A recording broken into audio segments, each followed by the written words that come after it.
নমস্কাৰ, কি খবৰ সকলোৰে? এয়া আজি তিতা কেৰেলাৰ বিলাহী বনাইছিলোঁ, ভাবিলোঁ আপোনালোককো দেখাওঁ। ভাজি লোৱাৰ ধৰণে তিতা কেৰেলাখিনি ভাজি ল'ব। তাত ভাজিখিনি উঠাই থ'ব, একেলগে মিক্স কৰি দিম। তাত আদা, নহৰু, পিঁয়াজ, জলকীয়া গোটেইখিনি দি বিলাহী এনেকৈ ভাজি ল'ব। ভাজি লৈ এতিয়া গোটেইখিনি অকণ সিজিব দিব মছলাখিনি। তেতিয়া মছলাখিনি গোটেই সিজি যাব। তাৰপিছত ধুনীয়াকৈ উঠাই এয়া চাওকচোন কি ধুনীয়া ৰঙচুৱা হৈছে।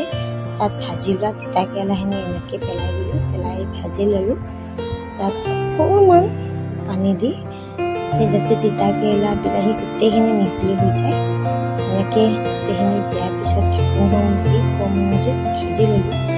তাৰপিছত এয়া এতিয়া গোটেই পানীখিনি মিহি নোহোৱা হৈ যাব, তেতিয়া নমাই থ'ব আৰু গৰম গৰম ভাতেৰে খাব। আপোনালোকে যদি কোনোবা তিতা কেৰেলা বিলাহী এনেকৈ খাই পাইছে তেতিয়াহ'লেতো জানেই, আৰু যিবিলাকে খাই পোৱা নাই তুমি খাই চাবচোন কেনেকুৱা লাগে। তাৰপিছত মোক জনাব। Bye bye.